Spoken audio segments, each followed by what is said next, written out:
기도하겠습니다. 은혜가 많으신 아버지 감사합니다. 오늘 또 말씀을 통하여서 우리에게 악한 것들의 실상을 또한 우리가 깊이 상고할 수 있는 시간이 되게 도와주시며 또 주님의 권능을 우리가 돌아볼 수 있는 시간이 될 수 있도록 도와주시옵소서. 오직 한 성령으로 말하고 듣는 귀한 시간으로 이끌어 주시기 원하며 살아계신 우리 주 예수 그리스도를 받들어 기도드렸습니다. 아멘. 네, 오늘 네 번째 시간입니다. 저희가 다시 유튜브에서 저희 설교가 올라와 있습니다. 그러니까 이제 요한계시록 앞에 부분 또 다시 한번 또 들어보시고 그리고 요즘 저희가 이제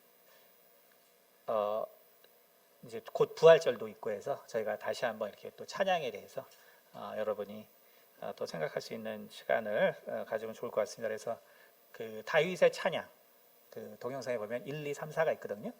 그거를 다시 한번 잘 들으시면 다시 찬양을 해야겠구나 이런 마음이 또 드실 것이니까 가능하시면 다시 다윗의 찬양 1, 2, 3, 4를 들으시면 또 감사하겠습니다. 그래서 저희가 이제 부활절도 다가오고 또 고난주간 이러한 일들이 다가오기 때문에 정말 찬양을 통해서 또 하나님 앞에 우리 마음을 더 준비하시기를 바랍니다. 요한계시록 오늘 네 번째 시간에는 우리가 악이라는 것이 무엇인가, 악이라는 것이 무엇인가.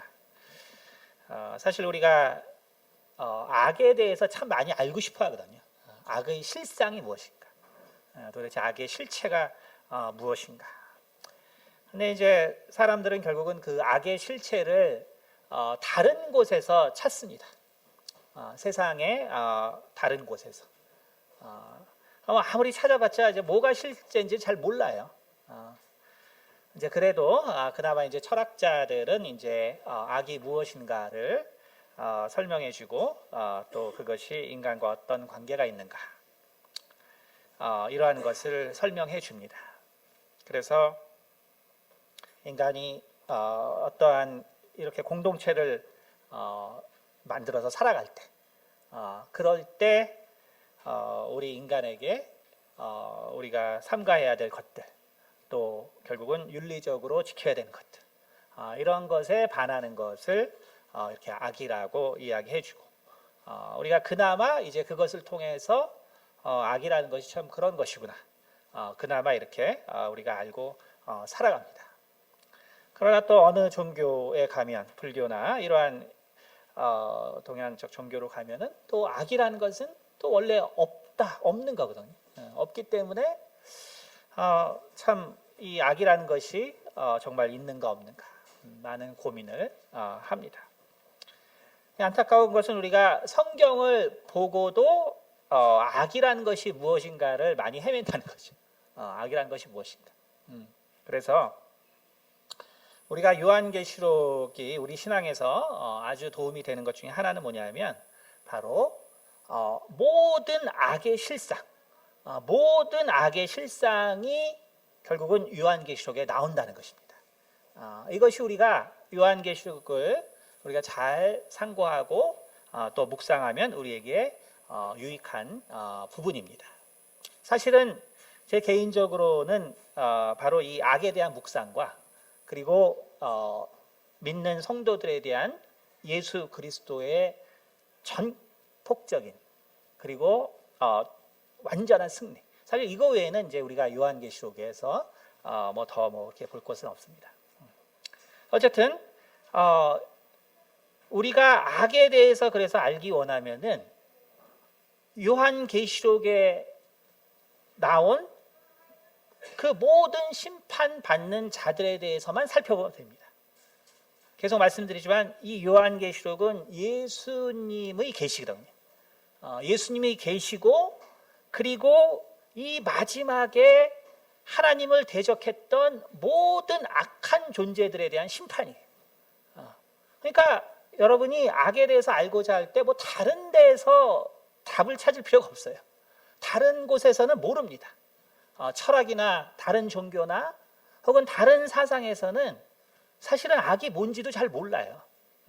그러나 요한계시록에서는 정말 이 모든 이 악의 세력에 대한 하나님의 전적인 심판이 다 드러난 거기 때문에 우리가 요한계시록만 잘 보면 악이라는 것이 이런 거구나 라는 것을 알 수 있어요.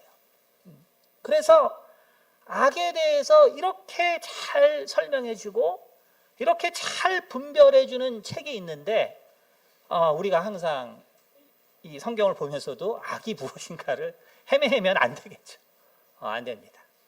그래서 오늘은 이제 지난 시간에 이어서 이제 여인과 그 여인이 낳은 아들에 대한 말씀을 우리가 들었고요. 오늘은 요한계시록에서 12장입니다. 요한계시록 12장.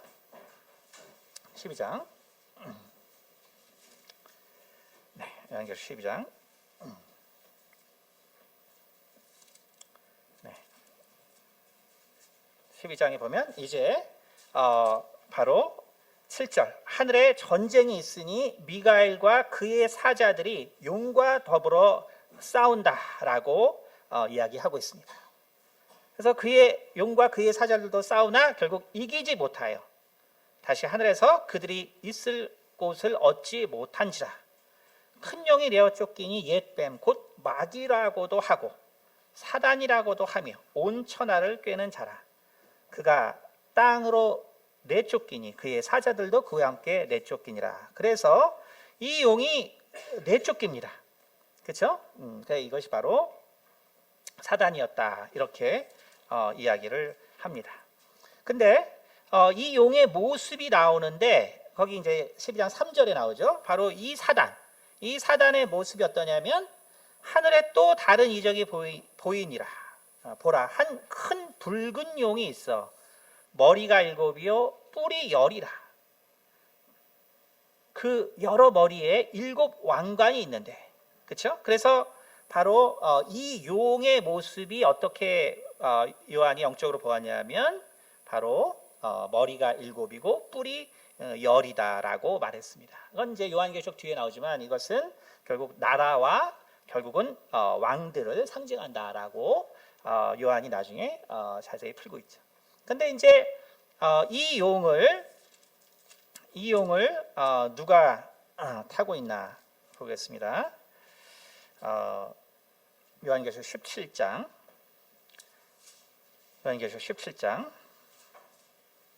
4절 보면 그 여자는 자줏빛과 붉은빛 옷을 입고, 그래서 이제 이 여인에 대해서 나오는데 이 여인은 5절에 보니까 그의 이마에 이름이 기록되었으니 비밀이라 큰 바벨론이라 땅의 음녀들과 가증한 것들의 어미라 하였더라.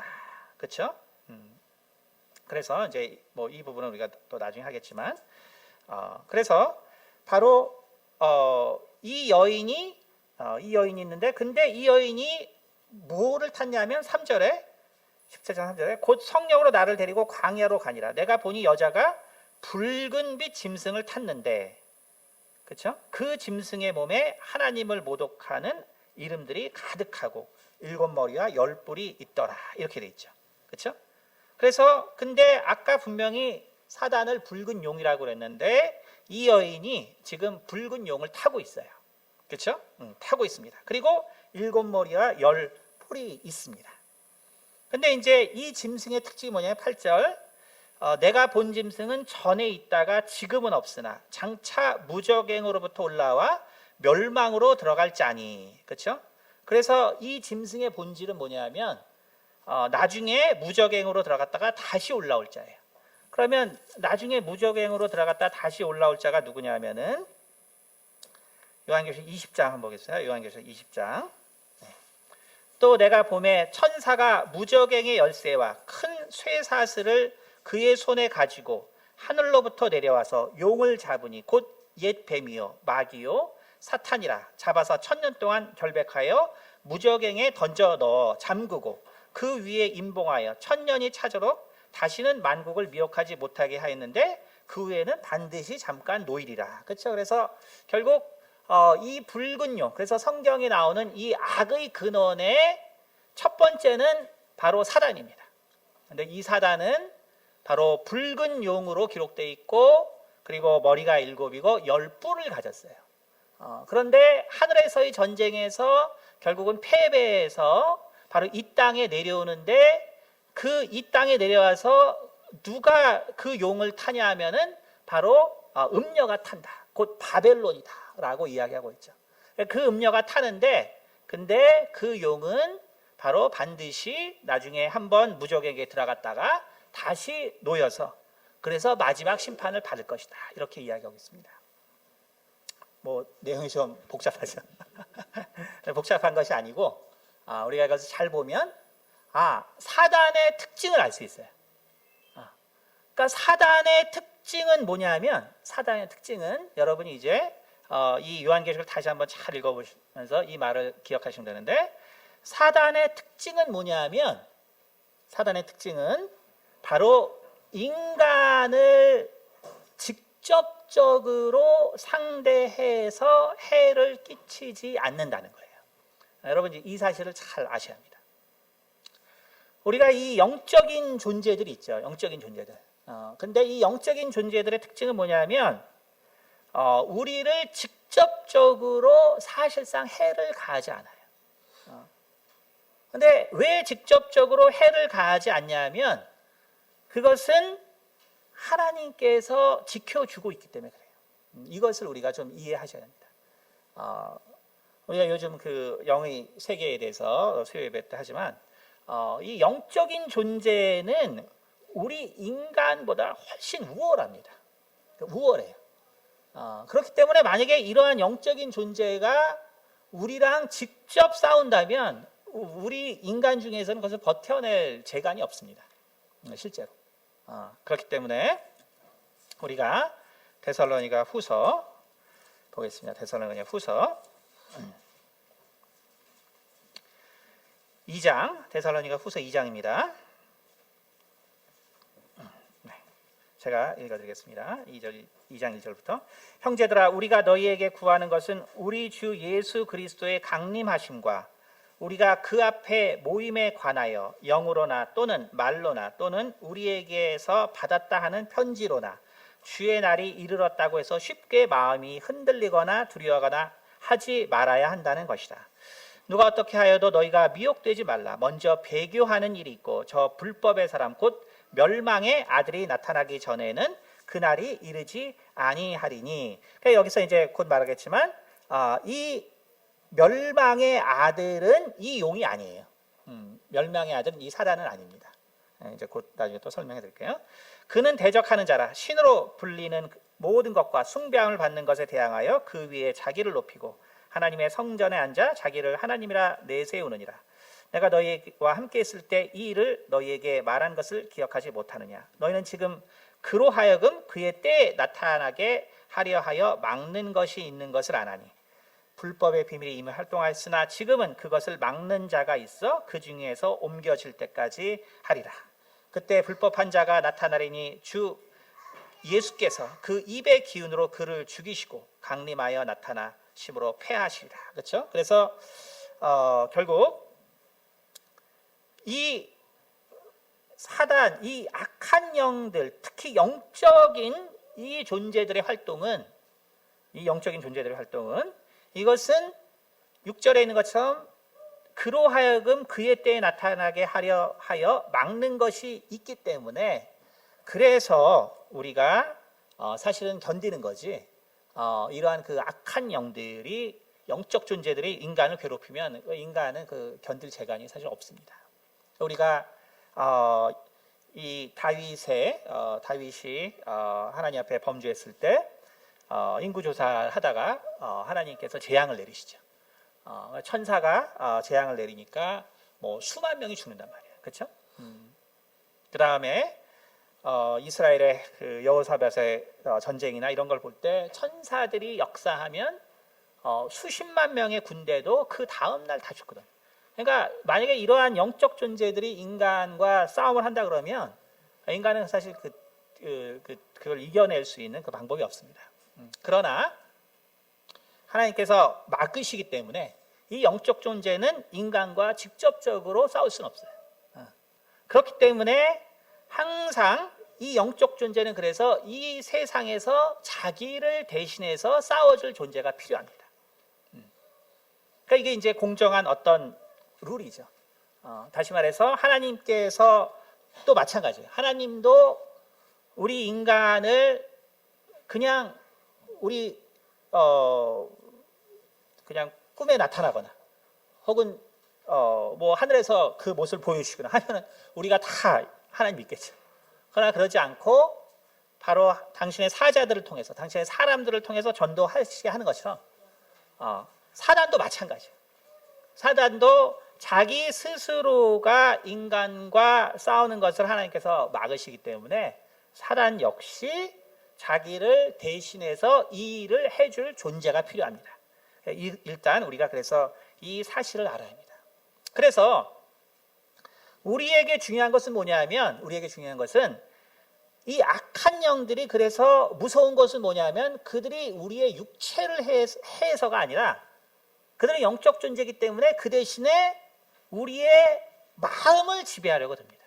우리의 생각을 지배하려고 들어요.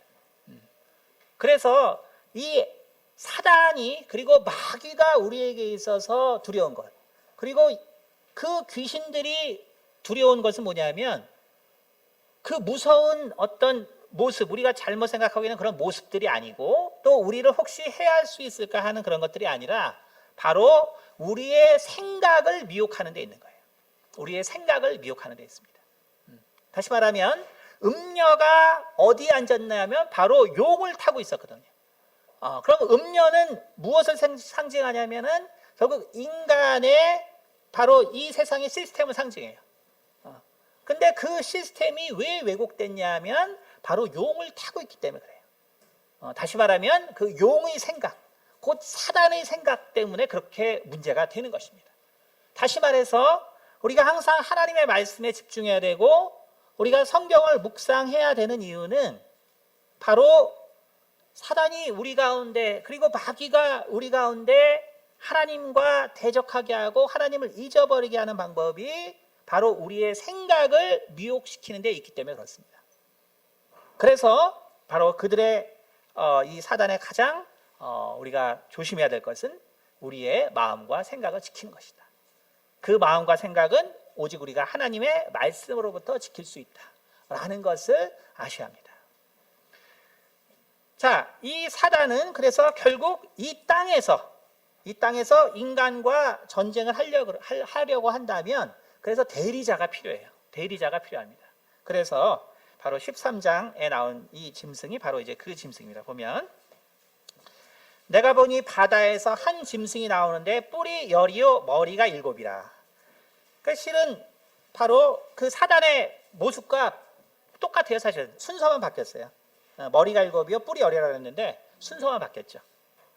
그래서 다르다는 것을 얘기해 주는 것이지만 본질적으로 결국은 사단의 전폭적인 지배를 받는다라는 걸 얘기하고 있는 거예요. 이게 이 비유들이 자꾸 비슷하고 뭐 헷갈리기 때문에 우리가 어디가 어딘가 자꾸 이제 헷갈리는데 그런 것이 아니고 우리가 예수님을 요한이 요한계시록에서 처음에 만났을 때 예수님의 보좌의 주변에 있었던 바로 스랍들을 보았죠. 스랍들을 보았습니다. 근데 그 머리의 모양이 독수리와 소와 그렇죠? 그다음에 사자와 사람이었거든.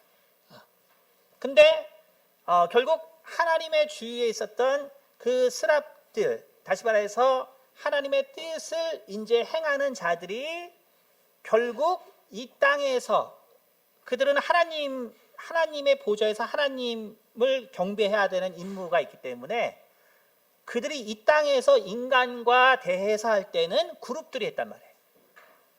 근데 그 그룹들의 모습이 어땠냐면 에스겔서 보니까 똑같이 독수리와 송아지와 사자와 사람이었단 말이에요. 그렇죠? 다시 말하면 바로 하나님께서 세상을 경영하려는 그 생각을 이 세상과 접촉할 때에는 결국은 같은 뜻과 같은 방식으로 전개된다는 걸 말하는 것입니다. 그래서 바로 사단이 7머리와 10뿔로 보였는데 바다에서 올라온 짐승이 결국은 7머리와 10뿔을 가진 것은 그가 사단의 뜻을 그대로 이루는 자구나라는 걸 보여주는 거예요. 그것을 그대로 보여주는 것입니다. 그런데 이제 아까 이 여인이 탄 짐승에 대해서, 음녀가 탄 짐승에 대해서 그것은 곧 7나라 7왕이라고 얘기했죠. 그렇죠? 다시 말하면 사단이 이 세상을 그렇게 운영한다는 것을 보여주고 있는 것입니다. 그래서 여기서 13장 1절에서 내가 보니 바다에서 한 짐승이 나오는데, 여기서 바다라는 것은 우리가 구약을 살펴보면은 이방인을 말합니다. 이방을 말해요. 그래서 바다에서 한 짐승이 나온다는 것은 일반적으로 우리가 이방의 나라들이구나 라는 거예요. 그래서 나오는데 뿔이 10이요 머리가 7이라. 그 뿔에는 10왕관이 있고 그 머리들에는 신성모독하는 이름이 있더라. 내가 본 짐승은 표범과 비슷하고 그 발은 곰의 발과 같고 그 입은 사자의 입 같은데 용이 자기의 능력과 보좌와 큰 권세를 그에게 주었더라. 우리가 다니엘서를 보면, 우리가 시간이 없으니까 우리가 이제 요점만 정리해서 제가 말씀드리지만, 어쨌든 다니엘서를 보면 네 짐승이 나오거든요. 근데 그것이 나라를 상징하고 있어요. 그 당시에 결국은 메데나 바사나 그 다음에 이제 그리스와 로마 이런 나라들을 상징하거든요. 근데 그때 보면은 바로 표범과 그다음 곰과 그다음에 사자의 모습의 나라들이 나온단 말이에요. 근데 이 짐승은 뭐냐면 그것이 다 묶여져 있는 짐승이에요. 그것은 결국 뭘 말하냐면은 하나님을 정말 대적하는 이 세상이라는 걸 말해주고 있는 것이죠. 하나님을 대적하는 바로 이 세상이다. 그래서 그의 머리 하나가 상하여 죽게 된 것 같더니 그 죽게 되었던 상처가 나음에 온 땅이 놀랍게 여겨 짐승을 따르고 용이 짐승에게 권세를 주므로 용에게 경배하며 짐승에게 경배하여. 그렇죠? 그래서 4절 보니까 이 짐승의 권세는 어디서 나오냐면 바로 용에게서 나와요. 다시 말해, 왜냐하면 용이 그가 곧 사단이요, 그가 곧 마귀요, 그가 곧 하나님의 대적자요, 그가 바로 영적 존재이기 때문에 모든 권세는 바로 이 용에게서 나옵니다. 그래서 용의 모습대로 바로 이 짐승의 모습이 형성되고 그 권세가 거기서부터 나온다는 것을 얘기해 주고 있습니다. 누가 이 짐승과 같으냐? 누가 능히 이와 더불어 싸우랴 하더라. 또 짐승이 과장되고 신성모독을 말하는 입을 받고 또 42달 동안 일할 권세를 받으니라. 그렇죠? 그래서 42달이라는 것은 3년 반이죠. 그렇죠? 그래서 우리가 앞에 쭉 봤지만 바로 교회의 휴거가 있고 교회의 휴거가 먼저 있습니다. 그래서 항상 말씀드리지만 누군가가 자기가 바로 성경의 비밀을 풀었고 자기가 요한계시록의 비밀을 풀어서 이것을 알면 바로 구원에 이른다라고 하는 것은 다 거짓말이라고 했잖아요. 그렇죠? 왜냐하면 교회의 구원은 바로 이 모든 심판이 있기 전에 일어나기 때문에 그렇습니다. 그래서 제가 항상 말씀드리지만 이 요한계시록은 항상 그냥 3장까지만 우리에게 해당하는 거예요. 나머지는 전혀 몰라도 상관없고 여러분의 신앙의 수준대로 우리에게 하나님께서 승리를 주시는구나. 이 정도만 알면은 되는 책입니다. 자, 그래서 바로 성도들의 휴거가 있고 그리고 이스라엘 민족만을 위한 이제 구원을 예비하기 위해서 바로 에녹과 그리고 엘리야가 3년 반 동안 이 땅에 있게 되고 그리고 그들이 죽음을 맛보지 않았기 때문에 그들도 죽어야 예수 그리스도의 은혜를 힘입기 때문에 그래서 그들도 죽게 됩니다.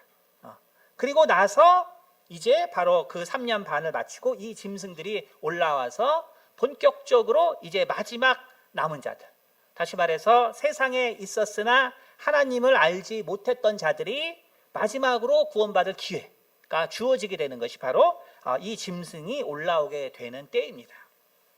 그래서 6절에 보니까 짐승이 입을 벌려 하나님을 향하여 비방하되 그의 이름과 그의 장막 곧 하늘에 사는 자들을 비방하더라.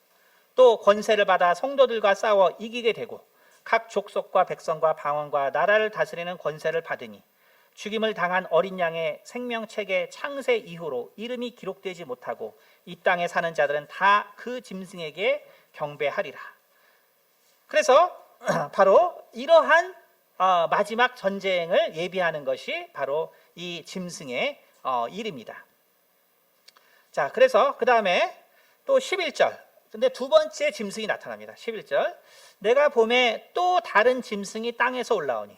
그러니까 첫 번째 짐승은 바다에서 올라왔는데 두 번째 짐승은 바로 땅에서 올라왔다라고 되어 있습니다. 그래서 바다는 이방인을 말하고, 그래서 결국 이방 나라들이 결국은 이 마지막 때에 믿음을 갖게 되는 사람들과 이제 믿음을 갖지 못하게 해서 마지막 전쟁을 예비하고, 그리고 또 한 존재가 더 있어요. 두 번째 짐승인데 보면 내가 봄에 또 다른 짐승이 땅에서 올라오니 어린 양같이 두 뿔이 있고 용처럼 말을 하더라. 그가 먼저 나온 짐승의 모든 권세를 그 앞에서 행하고 땅과 땅에 사는 자들을 처음 짐승에게 경배하게 하니 곧 죽게 되었던 상처가 나은 자니라. 그렇죠? 그래서 뭐냐 하면 처음 짐승에게 경배하니 곧 죽게 되었던 상처가 나은 자. 그래서 하나가 죽었다가 다시 살아났다라고 되어 있거든요. 그 다음에 13절 큰 이적을 행하되 심지어 사람들 앞에서 불이 하늘로부터 땅에 내려오게 하고 짐승 앞에서 받은 바 이적을 행함으로 땅에 거하는 자들을 미혹하며 땅에 거하는 자들에게 이르기를 칼에 상하였다가 살아난 짐승을 위하여 우상을 만들라 하더라. 그렇죠? 그래서 이제 결국 마태복음 24장에 예수님께서 거룩한 곳에 서지 못할 것이 서는 날, 그때가 이제 바로 이 땅에서 올라온 짐승이 우상을 만드는 그때입니다. 그래서 그가 권세를 받아 그 짐승의 우상에게 생기를 주어 그 짐승의 우상으로 말하게 하고 또 짐승의 우상에게 경배하지 아니하는 자는 몇이든지 다 죽이게 하더라. 그래서 이 짐승은 누구냐? 이 짐승은 근데 19장 요한계시록 19장 요한계시록 19절 또 내가 봄에 그 짐승과 땅의 임금들과 그들의 군대들이 모여 그 말탄 자와 그의 군대와 더불어 전쟁을 일으키다가 짐승이 잡히고 그 앞에서 표적을 행하던 거짓 선지자도 함께 붙잡으니. 그렇죠? 그래서 바로 이 짐승이 뭐냐면 열방을 가리키고 그 앞에서 표적을 행하던 거짓 선지자는 바로 두 번째 짐승, 곧 땅에서 올라온 짐승을 말합니다. 그러니까 이거는 일반적인 해석이에요. 이거는 뭐 저의 해석이 아니라 일반적으로 이렇게 기본적으로 예전부터 해석하던 것입니다. 그래서 이 온갖 이적을 행하던 짐승은 짐승의 모습으로 보인 것은 그도 역시 사단의 지배를 받고 있기 때문에 그렇고, 그러나 그는 바로 거짓 선지자입니다.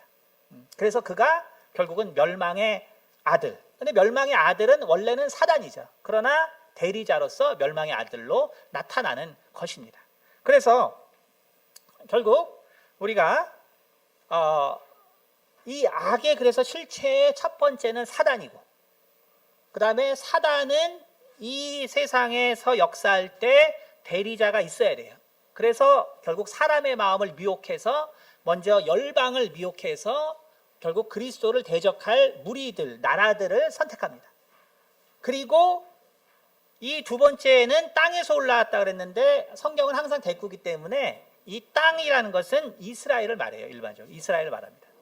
그래서 땅에서 올라온 결국 사람이거든요. 근데 이 사람이 누구냐?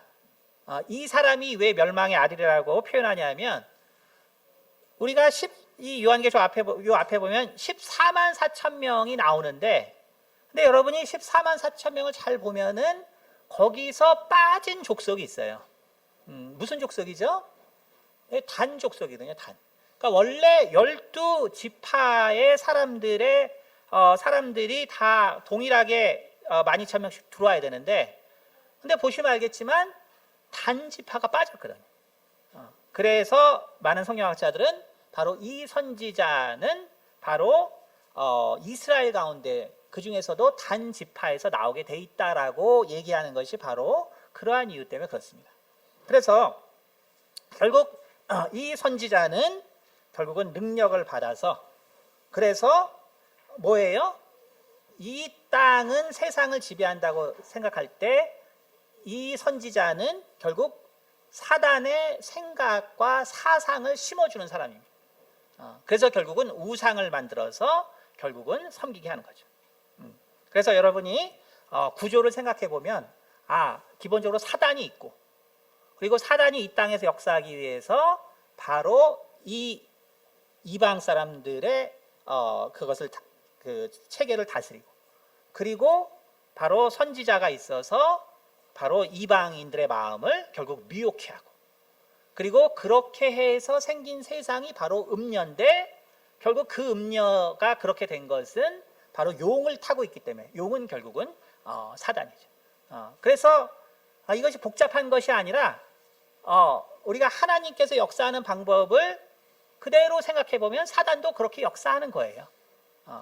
그래서 헷갈리는 것이 아닙니다. 자, 그래서 이제 이단들이 잘 사용하는 구절을 그래서 이제 본격적으로 보겠습니다.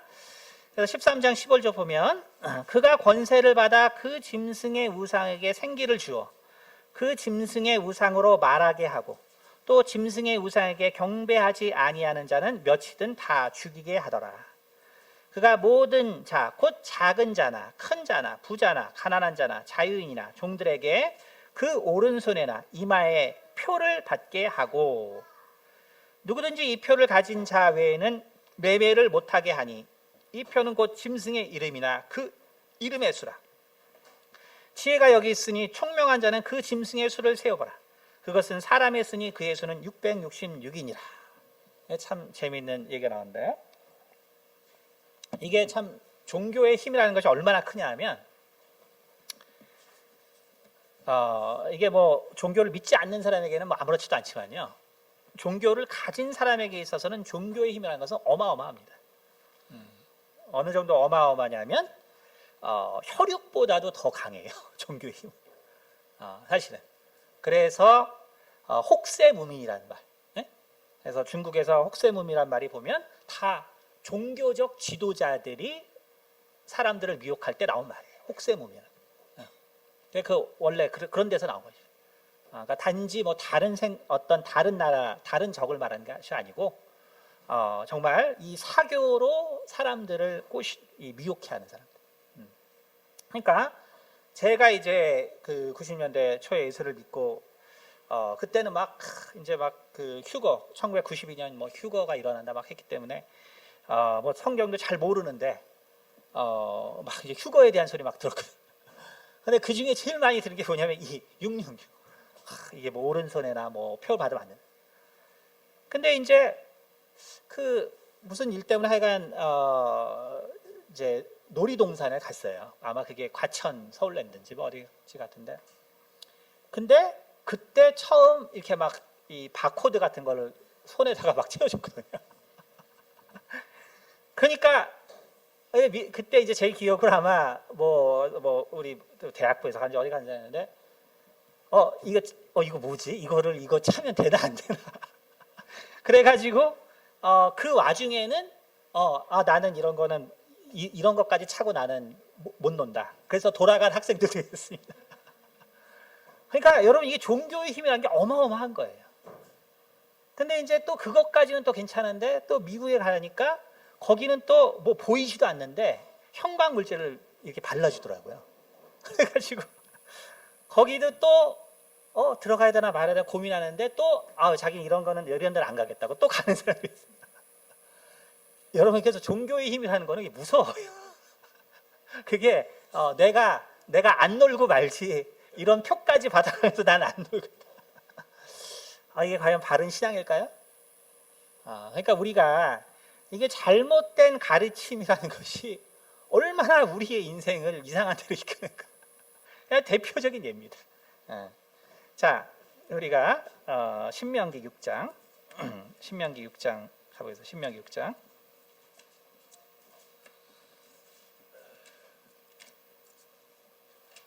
신명기 6장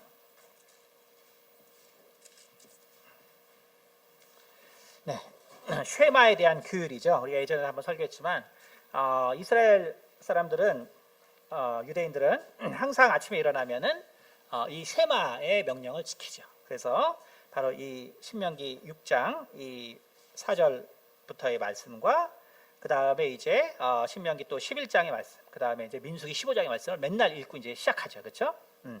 그래서 뭐라고 했냐면은 이스라엘아 들으라. 그래서 들으라가 이제 쉐마죠. 그래서 쉐마 이스라엘인데 우리 하나님 여호와는 오직 유일한 여호와시니 너는 마음을 다하고 뜻을 다하고 힘을 다하여 내 하나님 여호와를 사랑하라. 오늘 내가 내게 명하는 이 말씀을 너는 마음에 새기고 내 자녀에게 부지런히 가르치며 집에 앉았을 때든지 길을 갈 때든지 누워 있을 때든지 일어날 때든지 이 말씀을 강론할 것이며. 그러니까 이게 왜 이렇게 중요한지 알겠죠? 결국 사단은 우리 눈에 보여서 우리랑 싸우면 우리가 그냥 보일 때만 대적하면 되죠. 그러나 사단은 이 육체보다 더 중요한 우리의 정신을 건드리거든요. 정신을 미혹하거든요. 그래서 우리가 하나님의 말씀에 집중하는 것이 그래서 중요한 것입니다. 8절에 너는 또 그것을 내 손목에 매 기호를 삼으며 내 미간에 붙여 표로 삼고. 그렇죠? 그래서 이스라엘 사람들이 이제 테필리나 그래서 지금도 이렇게 때가 되면은 이런 그 말씀 성구를 붙인 그 종이를 자기 손에 붙이고 또 머리에 감고 합니다. 그러면 뭐 일하러 갈 때도 다 그렇게 붙이고 가나요?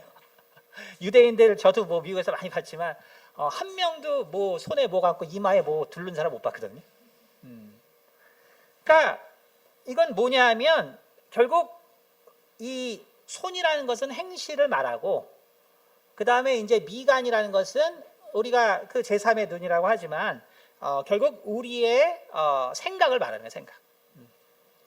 그러니까 우리의 생각과 우리의 행실을 하나님의 말씀에 따라서 하라는 거거든요. 따라서 하라는.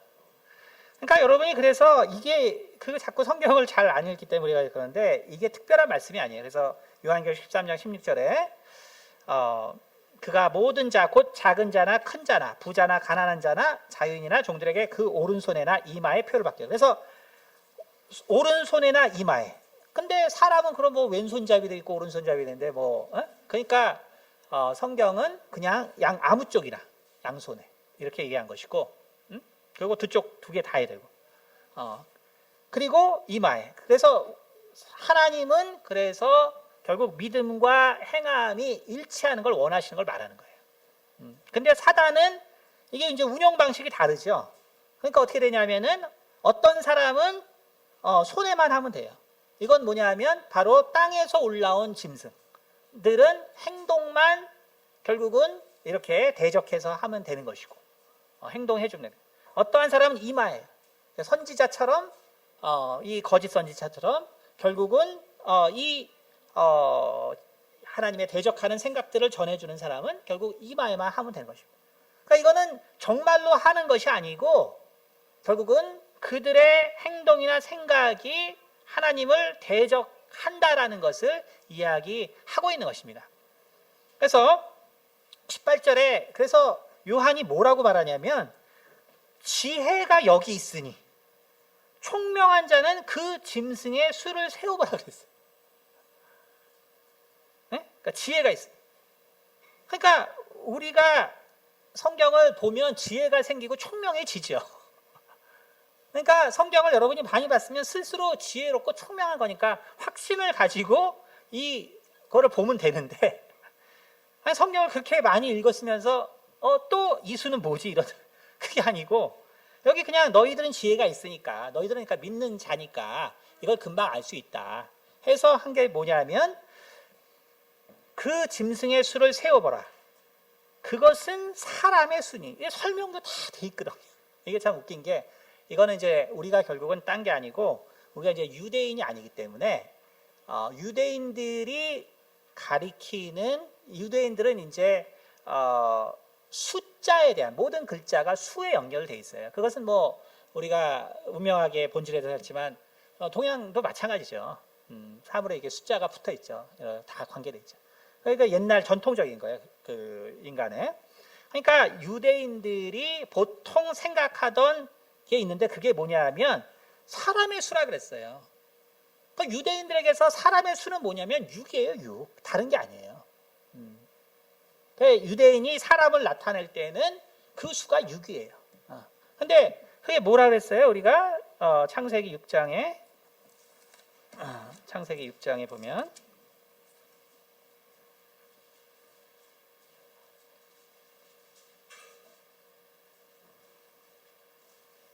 네. 자, 그래서 창세기 6장에 보면 1절 사람이 땅 위에 번성하기 시작할 때 그들에게서 딸들이 나니 하나님의 아들들이 사람의 딸들의 아름다움을 보고 자기들의 좋아하는 모든 여자를 아내로 삼는지라. 여호와께서 이르시되 나의 영이 영원히 사람과 함께하지 아니하리니 이는 그들이 육신이 됨이라. 그러나 그들의 날은 120년이 되라 라고 했죠. 그래서 여기서 뭐냐면 더 이상 영과 거하지 않으면, 그렇죠? 나의 영이 영원히 사람과 함께하지 아니하리니 그들이 육신이 됨이라. 그들이 진짜 사람이 된 거예요. 다른 표현에서 여기서 사람의 수라는 것은 뭐냐면 다른 것이 아니라 결국 하나님의 영이 없는, 다시 말해서 하나님을 완전히 버린 사람들이다라는 뜻이에요. 그래서 사람의 수라고 한 거예요. 그래서 이게 666인데 이게 이제 또 일반인들은 이게 신학 공부를 또 안 하니까, 그러니까 이제 이단들이 얘기할 때 이제 혹하는데, 원래 이 성경 현재 신약 중에서 제일 오래된 사본들은 일반적으로 이 숫자가 666으로 돼 있지가 않습니다. 여러분 그거를 잘 또 아셔야 돼요. 그러니까 유명한 사본들은 666으로 안 돼 있고요, 616으로 돼 있어요. 그런데 이제 이레니우스가 사람의 수라고 했기 때문에 그 많은 성경이 616이라고 돼 있지만 이레니우스가 이건 666이 맞을 거다. 왜냐하면 사람의 수라고 했으니까. 사람의 수라고 했으니까. 그래서 결국 이 666은 결국 하나는 사단이요, 하나는 결국은 바다에서 올라온 짐승이요, 그 다음에 하나는 결국은 이 땅에서 올라온 짐승인데 선지자란 말이에요. 그게 결국은 사단과 나라와 인간. 결국은 뭐냐면 하나님을 대적하는 사람과 생각들을 말하는 것이지, 요즘 박근혜 대통령이 탄핵된 것 때문에 벌써 제가 너무나 많은 교회에서 들었는데, 하나님의 뜻에 지금 범죄했기 때문에 전쟁이 곧 일어난다. 이런 교회가 많습니다. 저는 전쟁에 대해서 얘기하지만 그것 때문이 아니에요. 우리가 이성적으로 생각할 때 어느 때보다 전쟁의 위험이 높은 것이 사실입니다. 근데 벌써 또 그렇게 미혹하는 말들을 하는 교회들이 많습니다. 그래서 뭐라 그러냐면, 모르겠어요. 여기 원래 연세 세조항 교회 있죠, 큰 교회. 지금 아마 저쪽으로 옮겼는데, 이미 그런 교회에서는 칩을 심어가지고 이미 표를 받고 있다. 정말, 그러니까 이제 자기들이 이제 싫어하는 교회들을 말하는 거겠죠. 그래서 벌써 사단의 표를 받고 있다.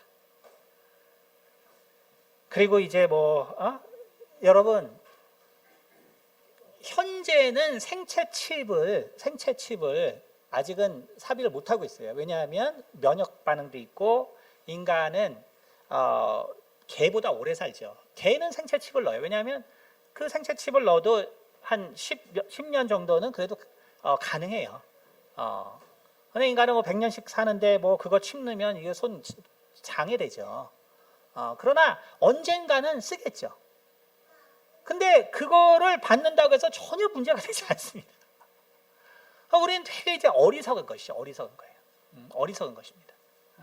그것이 아니고, 우리에게 중요한 것은 뭐냐면 정말 우리가 하나님을 알지 못하게 되는 것, 그리고 하나님을 대적하게 되는 것, 그리고 하나님의 말씀을 내가 묵상하지 못하는 것, 그리고 내가 하나님의 뜻에 따라 거룩하게 살지 못하게 되는 것이 나의 구원을 막는 것이지, 무슨 생체 칩을 여기다가 심는다고 그게 구원을 막는 게 아니에요.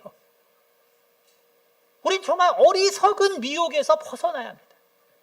정말 어리석은 미혹에서 벗어나야 돼요. 그러니까 몰라도 너무 모른다는 것이죠. 그런 어리석음에서 벗어나야 됩니다. 그런데도 이제 이 생각이 너무 깊으면 저 목사님이 제대로 얘기하는 건가? 분명히 칩을 받으면 안 되는 것 같은데. 아주 미혹에 아주 그냥 사로잡혔어요. 미혹에 사로잡힌 거예요. 자, 우리가 마태복음 24장 한번 보겠습니다. 마태복음 24장.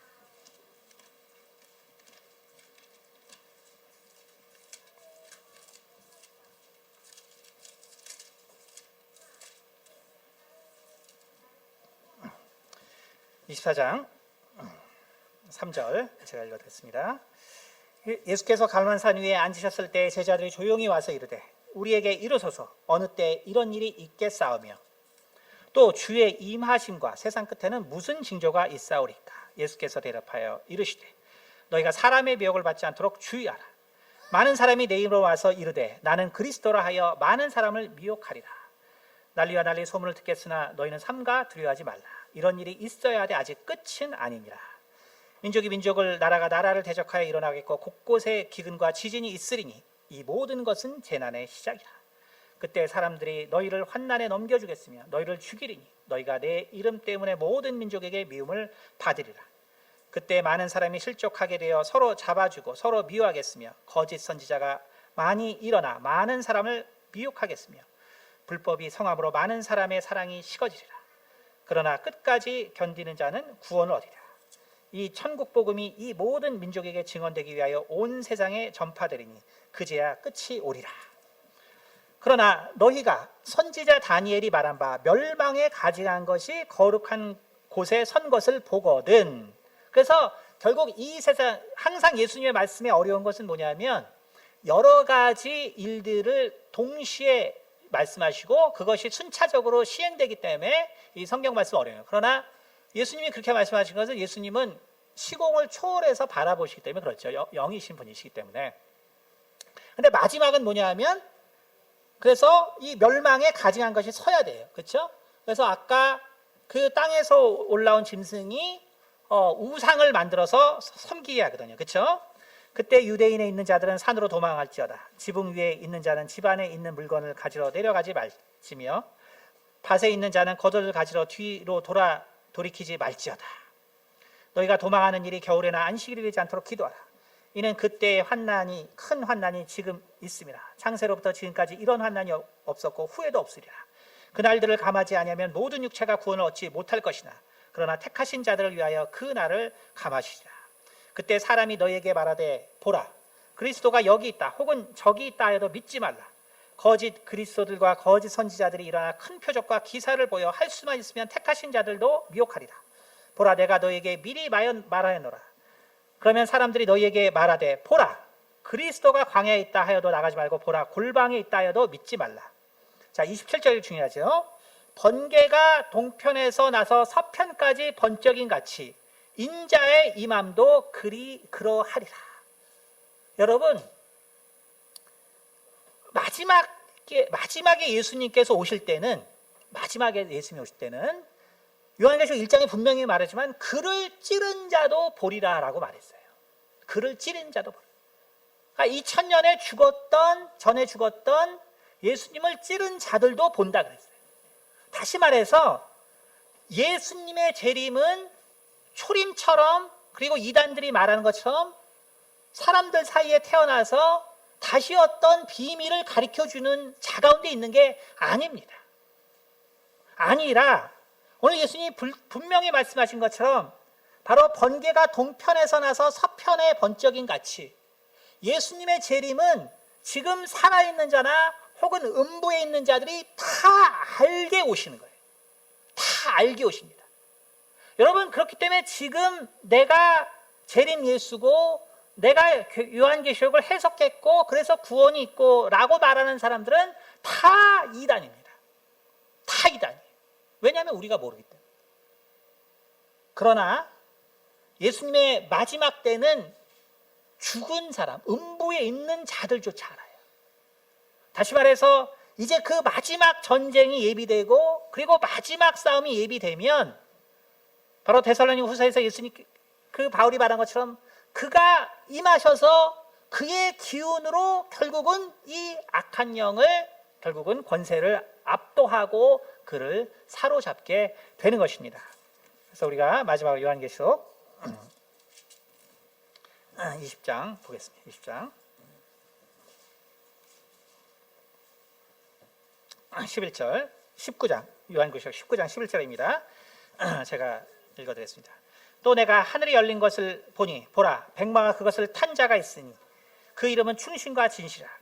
그가 공의로 심판하며 싸우더라. 그 눈은 불꽃 같고 그 머리에는 많은 관들이 있고 또 이름 쓴 것 하나가 있으니 자기밖에 아는 자가 없고 또 그가 피 뿌린 옷을 입었는데 그 이름은 하나님의 말씀이라 칭하더라. 하늘에 있는 군대들이 희고 깨끗한 세마포를 입고 백마를 타고 그를 따르더라. 그의 입에서 예리한 검이 나오고 그것으로 만국을 치겠고 친히 그들을 철장으로 다스며 또 친히 하나님 곧 전능하신 이의 맹렬한 진노의 포도주 틀을 밟겠고 그 옷과 다리에 이름을 쓴 것이 있으니 만왕의 왕이요 만주의 주라 하였더라. 또 내가 보니 한 천사가 태양 안에 서서 공중에 나는 모든 새를 향하여 큰 음성으로 외쳐 이르되 와서 하나님의 큰 잔치에 모여 왕들의 살과 장군들의 살과 장사들의 살과 말들과 그것을 탄 자들의 살과 자유인들아 종들이나 작은 자나 큰 자나 모든 자의 살을 먹으라 하더라. 또 내가 보매 그 짐승과 땅의 임금들과 그들의 군대들이 모여 그 말 탄 자와 그의 군대와 더불어 전쟁을 일으키다가 짐승이 잡히고 그 앞에서 표적을 행하던 거짓 선지자도 함께 잡히니 이는 짐승의 표를 받고 그의 우상에게 경배하던 자들을 표적으로 미혹하던 자라. 이 둘이 산채로 유황불 붙는 못에 던져지고 그 나머지는 말 탄 자의 입으로부터 나오는 검의 죽음에 모든 새가 그들의 살로 배불리더라. 시간이 없어서 이제 자세하게는 제가 안 하지만 새는 결국 이제 사람을 말하는 것이고요. 어쨌든 이 마지막 때는 그래서 성경 우리가 살펴보면 예수님의 임함과 사단의 심판은 여러분 성경을 보시면 하루 만에 일어나요. 하루. 그러니까 이게 무슨 몇 년에 걸쳐서 싸우는 게 아닙니다. 사단의 권세가 마지막 3년 반에 있을 뿐이고 그래서 정말 이제 우상을 세우고 그래서 결국은 이제 하나님을 대적하게 만들고 하지만 예수님께서 다시 재림하시고 심판하실 때는 순간이에요. 그 하루 만에 모든 것이 다 끝납니다.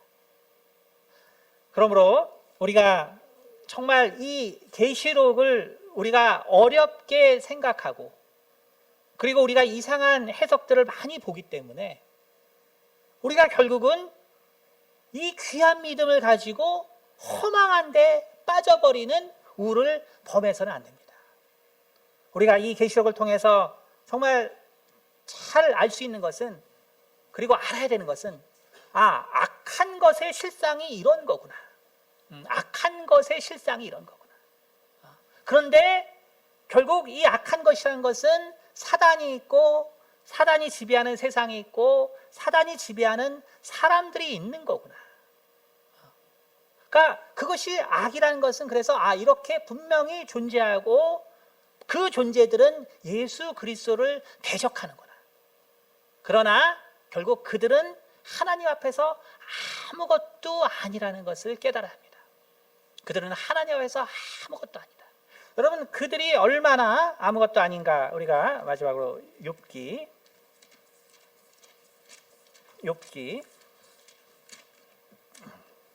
1장 한번 보세요. 욥기 1장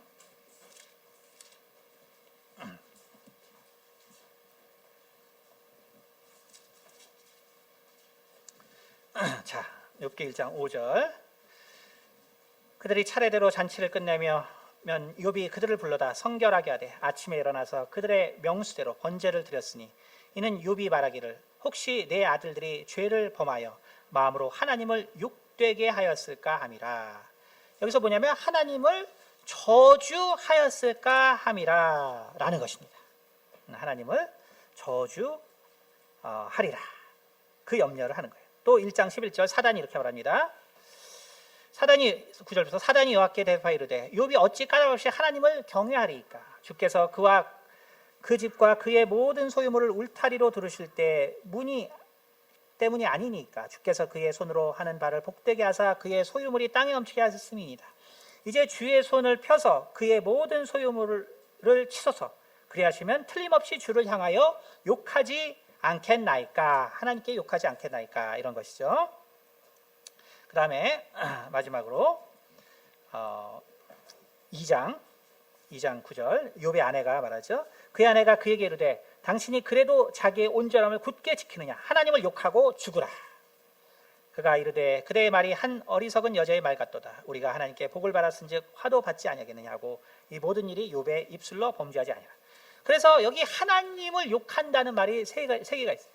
그래서 내 아들들이 하나님을 저주할까 봐 사단이 그 축복을 다 뺏으면 욥이 하나님을 저주할 것입니다. 그리고 욥의 부인이 욥에게 뭐냐면 하나님을 저주하라. 근데 이 저주라는 말이 히브리 원문에 보면 뭐냐 하면 복이에요. 축복이에요. 축복. 무슨 말인지 알겠어요? 그러니까 하나님에게는 어떠한 존재도 저주할 수 없습니다. 이 세상에 어떤 존재도 하나님을 저주할 수 있는 능력이 없어요. 하나님의 권세와 권능에 말로도 대적을 할 수 없는데 어떻게 말로도 대적할 수 없는 존재가 과연 하나님을 대하여 이기고 성도들을 대하여 이기는가? 여러분, 원수들은 아무런 권세가 없다는 것을 알아야 합니다. 우리가 하나님의 말씀을 알고 예수를 아는 신앙이 있을 때 원수들은 절대로 우리를 넘어서 승리할 수 없어요. 원수들, 사단도 하나님에게 대해서는 하나님을 축복하지 아니하리까. 여러분, 그래서 잘 아셔야 됩니다. 욥이 무엇을 두려웠냐면 내 자식들이 하나님을 축복하지 않을까. 사단도 자신들의 모든 것을 빼어가면 하나님을 축복할 것입니다. 그리고 욥의 아내도 당신이 차라리 하나님을 축복하고 죽어라. 이렇게 말한 거예요. 하나님은 감히 우리가 저주할 수 없기 때문에 하나님을 저주하는 말도 축복한다는 말을 썼다는 것을 아셔야 돼요. 여러분, 우리는 우리 하나님이 어떠한 분인지를 알아야 합니다. 우리 하나님이 어떠한 분이라는 걸 알아야 돼요. 우리가 구원받지 못하는 것은 어떤 666의 표를 받아서가 아니라 우리가 예수 그리스도를 알지 못해서고 예수 그리스도의 거룩함을 본받지 못해서이지 어떠한 것으로도 하나님을 대적할 것이 이 땅과 이 하늘에 없다는 것을 알아야 되고, 여러분이 도대체 왜 악의 실체를 알고자 합니까? 그 악의 실체를 아는 것이 중요한 것이 아니고 결국 악은 아무것도 아니기 때문에 우리가 정말 하나님 말씀 안에서 거룩하게 살 때, 그때 우리는 이 세상에 어떠한 환난이 와도 우리는 승리할 수 있습니다. 여러분, 제가 다시 한번 다윗의 찬양에서 들으라는 것은, 찬양은 전쟁을 뭘로 바꾼다고 했죠? 혹시 기억나세요? 찬양은 전쟁을 제사로 바꾸기 때문에 그래요. 찬양은 전쟁을 제사로 바꾸기 때문에. 우리가 바로 지금 어렵고 혼란 가운데 있고, 우리나라 지금 독립한 후에 어느 때보다 가장 전쟁의 위험이 높은 때에 우리가 지금 있습니다. 그러나 우리가 두려워할 것이 아니고 정말 우리가 찬양으로 우리의 삶을 정말 충만케 하고 우리가 정말 하나님의 거룩함으로 우리가 준비한다면 이 전쟁은 결국 제사가 될 것이고, 그것을 통해서 이 나라가 더 거룩해지고 더 하나님의 뜻에 맞는 나라로 세워질 바로 그때가 되는 것입니다. 이러한 준비를 통하여 우리가 하나님께서 이 나라에 어떠한 길을 선택할지 모르지만 우리가 어떠한 선택이 되든 하나님께 충성되이 쓰일 수 있는 우리 성도들에게를 예수 이름으로 축원드립니다. 기도하겠습니다. 할렐루야. 거룩하신 하나님 아버지, 감사합니다. 오늘 또한 말씀을 통하여서 우리가 악의 실체가 무엇인가를 우리가 살펴보았습니다. 정말 이 악이라는 것은 어떠한 정말 권세도 가질 수 없는 것이고, 우리 첫째 부활에 참여할 수밖에 없는 우리들에게 정말 어떠한 해도 가할 수 없는 존재들입니다. 주님, 우리의 믿음이 이렇게 귀하고 정말 이렇게 귀중한 것인데 우리가 정말 이 세상의 허탄한 유혹과 미혹에 빠져서 우리의 정말 믿음이 물에 떠내려가는 것처럼 떠내려가지 않도록 아버지여 우리의 믿음을 굳건히 붙잡아 주시옵소서.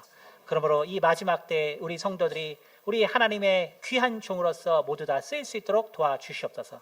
감사드리며 살아계신 우리 주 예수 그리스도를 받들어 기도드렸습니다. 아멘. 네, 성찬